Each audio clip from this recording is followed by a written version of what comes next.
જી નમસ્કાર, હું TR Jadav TR એજ્યુકેશનમાં ફરીથી એક નવા વિડીયોમાં તમારું સ્વાગત છે. મિત્રો, તમે બધા મસ્ત હશો, મજામાં હશો.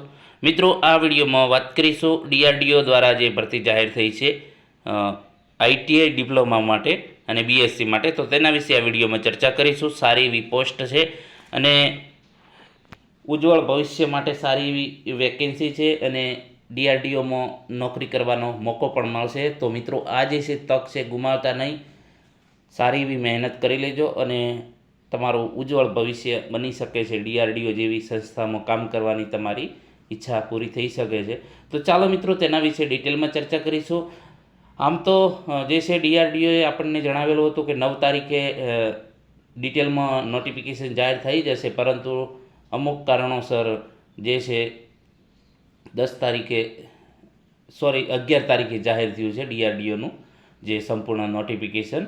તો ચાલો મિત્રો, સ્ટાર્ટ કરીએ તેના વિશે. તો અહીં તમે જોઈ શકો છો, defence research and development organisation DRDO, ministry of defence, government of India, જેમાં online application invite recruitment against 561 vacancy post of senior technical assistant STAB જે ડિપ્લોમા માટે છે, અને 203 vacancy for post of technician જે આઈટીઆઈ માટે છે. બરાબર, તો ટોટલ 764 જેવી જગ્યાઓ છે. Advertisement number સેપ્ટમ 11. સેપ્ટમનો મતલબ શું છે? તો કે centre for personal talent management. બરાબર, તો જે એના થ્રુ ડીઆરડીઓ ડિપ્લોમા અને આઈટીઆઈના જે ઉમેદવારોની ભરતી કરે છે. તો અહીં જે ઇમ્પોર્ટન્ટ ડેટની વાત કરીશું, જે ક્રુશિયલ ડેટ ઓફ એલિજિબિલિટી, તો 1/1/2026 રોજ જે તમારી એજ ગણવામાં આવશે, જે અહીં તમે જોઈ શકો છો. એના પછી opening date for the online application 11/12/2025 રોજ, મતલબ કે ચાલુ થઈ ગયું છે ફોર્મ ભરાવાનું, તમે ફોર્મ ભરી શકશો. ક્લોઝિંગ ડેટ એટલે છેલ્લી તારીખ 1/1/2026, એટલે કે 11/12/2025થી ચાલુ થઈ ગયું છે અને 1/1/2026 12 વાગ્યા રાત્રે 12 વાગ્યા સુધી તમે ફોર્મ ભરી શકશો. Last date of application fee payment 3/1/2026 12 કલાક સુધી તમે રાતે ભરી શકશો. કરેક્શન વિન્ડો ડેટ 4/1/2026 6/1/2026 સુધી રાત્રે 12 વાગ્યા સુધી. Date of tier 1 exam CBT તો to be announced on DRDO website, એ જાહેર કરશે ડીઆરડીઓ વેબસાઇટ ઉપર. તો મિત્રો, અહીં વાત કરીશું જે એજ્યુકેશન ક્વોલિફિકેશન રિક્વાયર અને જે પગાર સ્લેબ.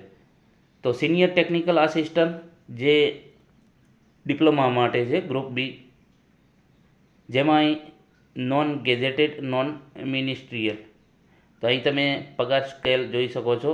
બેઝિક 35,400થી 1,12,400 એજ પર 7મા પગાર પંચ પ્રમાણે, અને 8મા પગાર પંચ પ્રમાણે તો ઘણો એવો વધી જશે. તો આ જે છે પગાર સ્કેલ. એજ્યુકેશન ક્વોલિફિકેશનમાં વાત કરીશું તો કેન્ડિડેટ મસ્ટ પોસેસ જે BSc diploma is laid down against respective post, જે કોડ આપેલા છે પોસ્ટમાં જે પ્રમાણે, એ પ્રમાણે તમારે ડિપ્લોમા અને બીએસસી કરેલું હોય તો પણ ચાલે.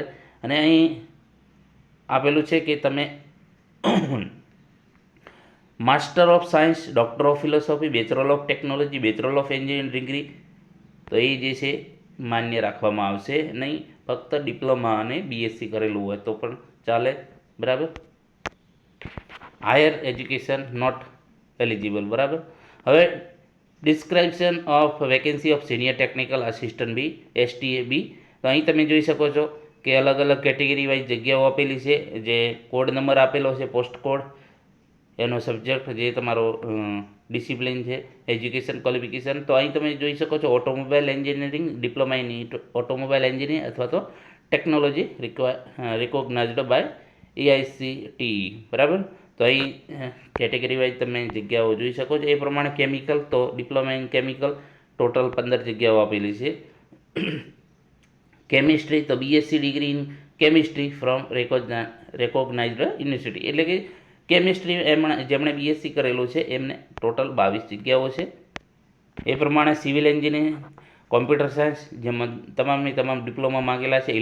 ઇલેક્ટ્રિકલ અને ઇલેક્ટ્રોનિક્સ જગ્યાઓ તમે અહીં જોઈ શકો છો. ઇલેક્ટ્રિકલ એન્જિનિયર જગ્યા પણ સારી છે, 47 જગ્યા છે. પછી ઇલેક્ટ્રોનિક્સ એન્જિનિયર અથવા તો ઇલેક્ટ્રોનિક્સ કોમ્યુનિકેશન એન્જિનિયર અથવા તો ઇલેક્ટ્રોનિક્સ ટેલિકોમ્યુનિકેશન જેમાં ડિપ્લોમા માંગ્યું છે, જેમાં 111 જગ્યાઓ છે, સારી એવી વેકેન્સી છે. એના પછી geology BSc degree in geology તો 1 જગ્યા છે ટોટલ. એના પછી ઇન્સ્ટ્રુમેન્ટેશન એન્જિનિયરિંગ જેમાં ડિપ્લોમા માંગેલું છે, 6 જગ્યાઓ ટોટલ છે. ઇન્સ્ટ્રુમેન્ટેશન ઇલેક્ટ્રોનિક્સ એન્જિનિયરિંગ જેમાં ડિપ્લોમા 2 જગ્યાઓ માંગી છે. એના પછી વાત કરીશું લાઇબ્રેરી સાયન્સ તો degree in science with diploma અથવા તો degree of post graduate degree in library science અથવા તો library and information science of minimum 1 year duration for recognise university. તો એમાં 5 જગ્યાઓ છે. મેથેમેટિક્સ તો BSc degree in mathematics from recognise એમાં 6 જગ્યાઓ છે. એ પ્રમાણે તમે અહીં જોઈ શકો છો. મિકેનિકલ એન્જિનિયરિંગ સારી એવી જગ્યાઓ છે, 127 જગ્યાઓ છે ટોટલ કેટેગરી વાઇઝ તમે જોઈ શકો છો, જેમાં ડિપ્લોમા કરેલું હોવું જોઈએ. મેટલર્જિકલ એન્જિનિયરિંગ જેમાં ડિપ્લોમા ઇન મેટલર્જિકલ એન્જિનિયરિંગ બરાબર, તો એમાં 12 જગ્યાઓ છે. એના પછી ફિઝિક્સ તો બીએસસી ડિગ્રી ઇન ફિઝિક્સ 18 જગ્યાઓ છે ટોટલ. સાયકોલોજી જેમાં BSc degree in psychology from recognise જેમાં 4 જગ્યાઓ છે. અને એ પ્રમાણે તમે અહીં જોઈ શકો છો ટોટલ જે છે 561 જગ્યાઓ છે. 561 જગ્યાઓ છે ટોટલ.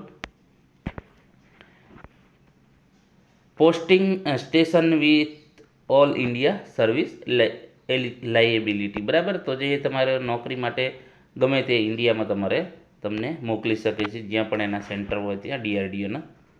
હવે વાત કરીશું ટેકનિશિયન જે આઈટીઆઈ માટે ગ્રુપ સી.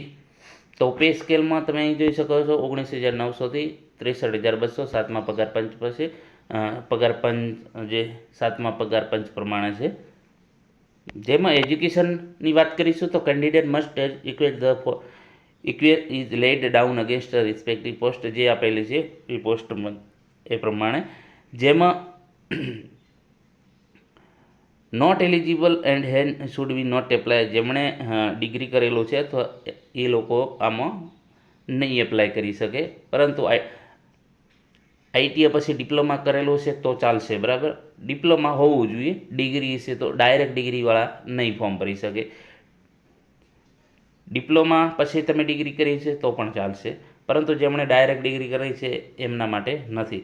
તો અહીં તમે જોઈ શકો છો કે જેમ નહીં ભરી શકે master of science, doctor of philosophy, bachelor of technology, bachelor of engineering degree, તો આ લોકો એપ્લાય કરી શકશે નહીં.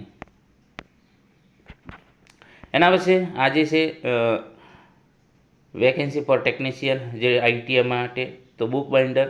તો અહીં તમે જોઈ શકો છો એજ્યુકેશન ક્વોલિફિકેશનમાં 10 પાસ અને એ જે આઈટીઆઈ કરેલું હોવું જોઈએ બરાબર. જેમાં અલગ અલગ તમે જોઈ શકો છો book binder, offset, machine operator કમ બુક બાઇન્ડર બરાબર. તેમાં ટોટલ તમે જગ્યાઓ અહીં જોઈ શકો છો, ટોટલ 3 જગ્યાઓ છે. એ પ્રમાણે કાર્પેન્ટરમાં ટોટલ 4 જગ્યાઓ છે, જે પ્રમાણે તમે જોઈ શકો છો. 10મા પછી તમારે આઈટીઆઈનો જે કાર્પેન્ટરનો ટ્રેડ હોવો જોઈએ. એના પછી સીએનસી ઓપરેટર જેમાં 3 જગ્યાઓ છે ટોટલ, એ 10 પાસ પછી તમારે આઈટીઆઈ હોવું જોઈએ. સીએનસી પ્રોગ્રામર કમ ઓપરેટર ટ્રેડ, સીએનસી ઓપરેટર બરાબર. એના પછી કોપા જેમાં 52 જગ્યાઓ છે, જે 10મા પછી તમારે આઈટીઆઈ હોવું જોઈએ. 10 પાસ પછીનું આઈટીઆઈ હતું.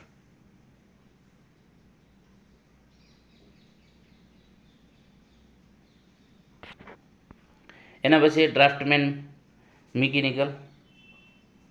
તો અહીં તમે જોઈ શકો છો ડ્રાફ્ટમેન જે મિકેનિકલ માટે 10 પાસ અથવા તો equivalent recognise board of institute જે આઈટીઆઈ તમારે હોવું જોઈએ 10મા પછીનું. એના પછી ઇલેક્ટ્રિશિયન જેમાં 10 પાસ પછી આઈટીઆઈ. એના પછી ઇલેક્ટ્રોનિક્સ જે 10 પાસ પછી તમારું જે તમારા રિલેવન્ટ ટોટલ 31 જગ્યાઓ છે ઇલેક્ટ્રોનિક્સ માટે. એના પછી ફિટર તો ટોટલ જે છે 25 જગ્યાઓ છે 10 પાસ પછી આઈટીઆઈ તમારે ફિટર ટ્રેડ સાથે, જેમાં આઈટીઆઈ ઇન ફિટર અથવા તો બેન્ચ ફિટર ટ્રેડ. એના પછી મશીનિસ્ટ જેમાં તમે અહીં જોઈ શકો છો ટોટલ 12 જગ્યાઓ છે, 10 પાસ પછી તમારે આઈટીઆઈ સર્ટિફિકેટ હોવું જોઈએ. મશીનિસ્ટ મિકેનિક મોટર વ્હીકલ જે એમએમવી જેમાં 10 પાસ પછી તમારે આઈટીઆઈ હોવું જોઈએ. ઓપ્ટિકલ વર્કર તો તો 10 પાસ પછી રેકોગ્નાઇઝ યુનિવર્સિટી જેમાં ઓપ્ટિકલ વર્કર ટ્રેડ હોવું જોઈએ. એના પછી ફોટોગ્રાફર, તો એ પણ 10 પાસ પછી તમારે જે ઇક્વિવેલન્ટ હોવું જોઈએ. પછી શીટ મેટલ વર્કર 10 પાસ પછી ITI જે સર્ટિફિકેટ તમારે હોવું જોઈએ શીટ મેટલ વર્કર ટ્રેડનો.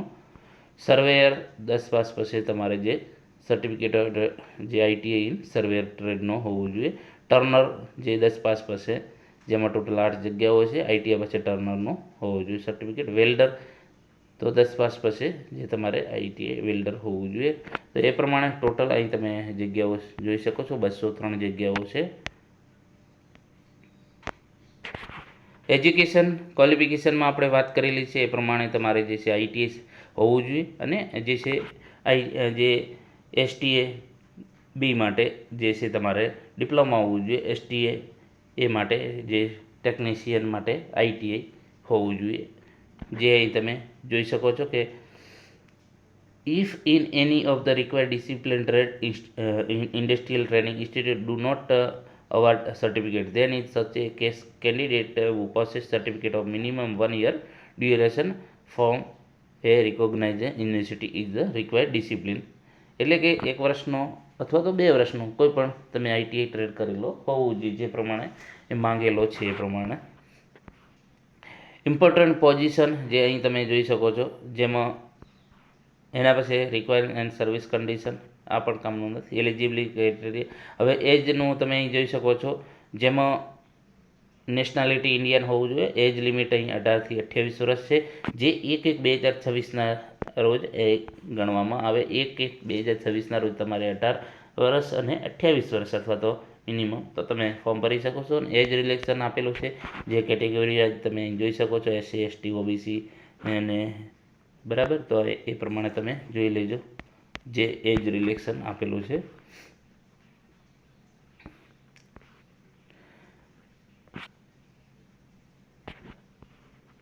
હવે અહીં તમે જોઈ શકો છો મેડિકલ ફિટનેસ. તો મેડિકલ ફિટનેસ તમે અહીં જોઈ શકો છો, જેમાં ડિસ્ટન્સ વિઝન છે, નિયર વિઝન છે, તો આટલું હોવું જોઈએ તો તમે વાંધો નહીં આવે. અહીં ડિસ્ટન્સ વિઝન છે, બરાબર. તો આ તમે જોઈ લેજો, આ પણ કામનું નથી. હવે વાત કરીશું જે application fee how to apply, બરાબર. તો એપ્લિકેશન STA બી અને ટેક એ, બરાબર. જેમાં અહીં તમે જોઈ શકો છો STA બી માટે જે જનરલ OBC EWS અને MSP, બરાબર. જેમાં એપ્લિકેશન ફી 250 છે, જ્યારે રિફંડેબલ ફી 500, એટલે તમારે 750 ભરવાના છે. એમાંથી 500 તમને પાછા મળી જશે. ક્યારે? જ્યારે તમે પરીક્ષા આપશો, તો પરીક્ષામાં હાજર હશો તો તમને 500 રિટર્ન મળી જશે. જ્યારે વુમન મહિલાઓ SC ST PWD એક્સમેન સર્વિસમેન, બરાબર, તો એમને એપ્લિકેશન ફી નથી, જ્યારે 500 ફી ભરવાની છે એ તમને પાછી મળી જશે.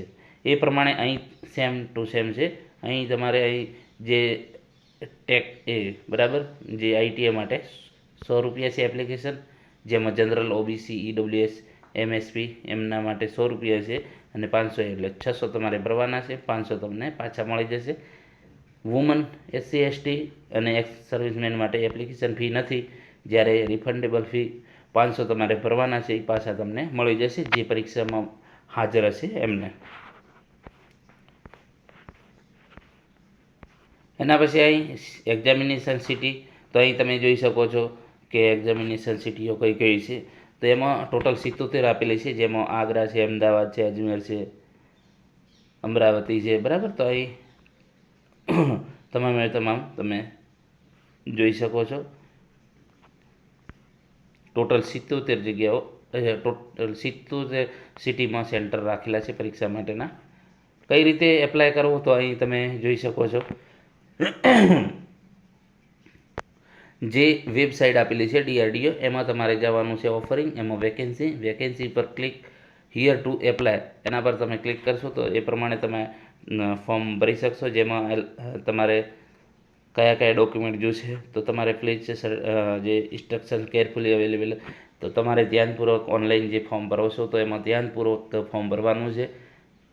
જ્યારે પણ તમે ફોર્મ ભરો છો એપ્લિકેશન મોડ, તો candidate should keep ready the following detail. તો તમારે કઈ કઈ ડિટેલ, તો વેલિડ ઈમેલ ID અને મોબાઈલ નંબર, પછી કલર ફોટો, જેપીજી ફોર્મેટમાં હોવો જોઈએ અને scan copy of the candidate signature, બરાબર, એક તમારો જે ફોટો જે સાઇન કરેલો હોય, બરાબર, એ તમારે અપલોડ કરવાનો રહેશે.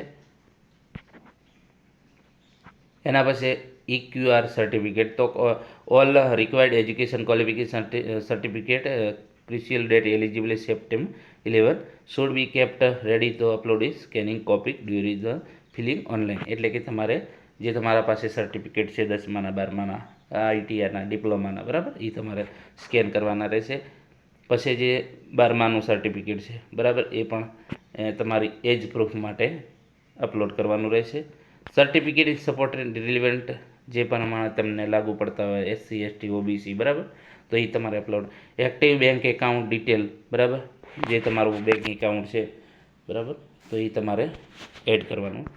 એપ્લિકેશન ઓફ મલ્ટિપલ મોડ, એટલે કે તમે એકથી વધારેમાં તમે તમારી પાસે છે ડિગ્રી, એ પ્રમાણે તમે એકથી વધારેમાં તમારી પાસે છે તો તમે એકથી વધારેમાં પણ એપ્લાય કરી શકો છો. ITI અને ડિપ્લોમા કરેલું હોય તો તમે ITI માટેમાં પોસ્ટમાં પણ ભરી શકો છો અને ડિપ્લોમાની જે પોસ્ટ છે એમાં પણ તમે ભરી શકશો. Date of examination and download call letter, તો એ તમને જાણ કરશે, જે વેબસાઇટ પર છે તમારે જોતા રહેવાનું છે. Examination pattern section process and document verification. Examination pattern તમે અહીં જોઈ શકો છો. The syllabus of examination will be as per education qualification required for the post and publish on DRDO website ઉપર તમને મળી જશે, બરાબર. તો અહીં તમે જોઈ જે એક્ઝામિનેશનમાં જે લેંગ્વેજ હિન્દી અને ઇંગ્લિશ હશે, ખાસ ધ્યાન રાખવાનું, હિન્દી અથવા તો ઇંગ્લિશ. તો મારા ખ્યાલ મુજબ તમારે હિન્દી કરતાં ઇંગ્લિશને જે છે પહેલી પસંદગી આપવી જોઈએ, કેમ કે હવે જે છે તમારા જે ટેકનિકલ નોન ટેકનિકલના જે વર્ડ છે એ બધા ઇંગ્લિશમાં જ હશે. તો તમે ઇંગ્લિશમાં તૈયારી કરો તો પણ તમને ઘણો ફાયદો થશે. અથવા તો હિન્દીમાં જો તમને સારું લાગતું હોય તો હિન્દીમાં તમે તૈયારી કરી શકો છો. જેમાં એક્ઝામિનેશન ટાયર 1 અને ટાયર 2 જે CBT એક્ઝામ દ્વારા કન્ડક્ટ કરવામાં આવશે. અહીં તમે જોઈ શકો છો CBT ફોર સ્કેનિંગ, જેમાં STA, બરાબર, સિનિયર ટેકનિશિયન ડિપ્લોમા માટે. તો ડિપ્લોમા માટે તમે જોઈ શકો છો CBT for scanning. Test common all post code, જેમાં દરેક માટે, જેમાં જનરલ સાયન્સ 40 ક્વેશ્ચન હશે, જનરલ ઇંગ્લિશ 30 ક્વેશ્ચન હશે, quantitative aptitude general maths 40 marks હશે, જનરલ ઇન્ટેલિજન્સ એન્ડ રિઝનિંગ 40, બરાબર. તો ટોટલ ક્વેશ્ચન 150 હશે અને માર્ક્સ પણ 150 હશે અને 120 મિનિટ તમને મળશે. એના પછી વાત કરીશું સેકન્ડ ટ્રાયલ, જેમાં CBT ફોર પ્રોવિઝનલ સિલેક્શન, જેમાં પાર્ટ એમાં પર્સનાલિટી ટેસ્ટ હશે તમારો, જેમાં test will be of 20 minute આપશે અને part 2 test specify to subject of post code, બરાબર, જે તમારા ટ્રેડને લગતું હશે અથવા તો તમે ડિપ્લોમા કરેલું છે તો ડિપ્લોમાના લગતે જે પણ તમે ટ્રેડ કરેલો, જે પણ ડિપ્લોમા જેના વિશે, બરાબર, તો એનો 120 ક્વેશ્ચન હશે, 120 માર્ક્સ હશે ને જે છે સમય 120 મિનિટ્સ હશે, બરાબર. એના પછી જે એક્ઝામિનેશન પેટર્ન ઓફ જે ટેકનિશિયન જે ITI માટે સેમ ટુ સેમ છે. CBT ઓફ સ્કેનિંગ જે આપણે વાત કરીએ એ પ્રમાણે છે, 150 માર્ક્સ હશે અને 120 મિનિટ. એ પ્રમાણે CBT ઓફ જે પ્રોવિઝનલ શૂડ લિસ્ટિંગ ટ્રેડ, અહીં તમે પર્સનલ ટેસ્ટ અને test specific to subject post, બરાબર, તો એમાં 20 મિનિટમાં તમારે પર્સનાલિટી ટેસ્ટ અને ટેસ્ટ સ્પેસિફાઈડ સબ્જેક્ટ પોસ્ટ, બરાબર, 120 ક્વેશ્ચન હશે, 120 જે તમારે ગુણ હશે, 90 મિનિટ છે સમય, બરાબર. જેમણે DRDOમાં એપ્રેન્ટિસ કરેલી છે તો એ લોકોને પર્સનાલિટી ટેસ્ટ અથવા તો સ્કિલ ટેસ્ટ આપવાનો રહેશે નહીં, બરાબર. સિલેક્શન પ્રોસેસ ફોર ધ જે પોસ્ટ આપેલી છે STAB, તો અહીં તમે જોઈ શકો છો એ પ્રમાણે, જેમાં 1:10, તો જો base on tier 1 examination merit, જેમને તમારે ફરજિયાત જેમાં તમારે પાસ થવા માટે ટ્રાયલ 1 અને ટ્રાયલ 2 માટે 40% જનરલ OBC ને EWSમાં ને 35% SC ST ને PWD અને મહિલાઓ પણ આવી ગઈ, બરાબર. તો એમને જે 35 માર્ક્સ લાવવાના રહેશે. જ્યારે base on tier examination merit candidate provisionally shortlist tier 2 examination in the ratio, તો 1:10 બરાબર. એક જગ્યા માટે 10 લોકોને બોલાવશે બરાબર. ટ્રાયલ 2માં જેમણે ટ્રાયલ 1માં પાસ થયા છે અને એના મેરિટ પ્રમાણે 10 ગણા બોલાવવામાં આવશે એક જગ્યા માટે. જે પ્રમાણે જગ્યાઓ છે એના 10 ગણા બોલાવવામાં આવશે. જેમને સરખા માર્ક્સ થાય છે તો એમને પણ બોલાવશે, તો એ પણ રેશિયો વધી શકે છે, એટલે વધુ બોલાવશે. એક જગ્યા માટે 10ની જગ્યાએ 15, 12, 13 પણ બોલાવી શકે બરાબર. એટલે એ પ્રમાણે સંખ્યા વધી પણ શકે છે. સિલેક્શન પ્રોસેસ અહીં તમે જોઈ શકો છો એ પ્રમાણે આપેલું છે, જેમાં STA અને ટેક માટે the normalised mark obtain in tier 1 examination, date of birth the older candidate being placed higher in merit list, alphabetical order in which the first name of candidate appear in merit list બરાબર. તો એ પ્રમાણે પણ selection process થશે. બીજું અહીં તમે જે સૂચનાઓ જોઈ શકો છો તમામે તમામ, અને આ નોટિફિકેશન આપણી જે ટેલિગ્રામ ચેનલ છે એમાં તમને મળી જશે. તો મિત્રો તૈયાર થઈ જાઓ, જે છે સારી એવી વેકેન્સી છે અને DRDO જેવી સંસ્થામાં કામ કરવાનો તમને મોકો મળશે, તો આ મોકો ભૂલતા નહીં. અને આનો જે છે સિલેબસ પ્રમાણે આપણે PDF તમને જે છે મટીરિયલ પણ તમને પ્રોવાઈડ કરતા રહીશું, અને એક DRDOનું ગ્રુપ બનાવીશું જેમાં તમને જેની તમામ ડિટેલ તમને મળતી રહેશે. તો એ ડિસ્ક્રિપ્શનમાં આપણે લિંક મૂકી દઈશું બરાબર. તો જે આ પ્રમાણે છે, તો પહેલાંના ધોરણે ફોર્મ ભરી દેવું, પછી લાસ્ટ ટાઈમમાં જે છે સર્વર પ્રોબ્લેમ આવતા હોય છે, તો જલ્દી જે એમને જે લાગુ પડતું હોય તો એ પ્રમાણે ફોર્મ ભરી દો. જો વિડીયો પસંદ આવ્યો તો મિત્રો લાઈક, શેર અને મિત્રો ચેનલને સબસ્ક્રાઈબ કરવાનું ન ભૂલતા. Thank you for watching this video.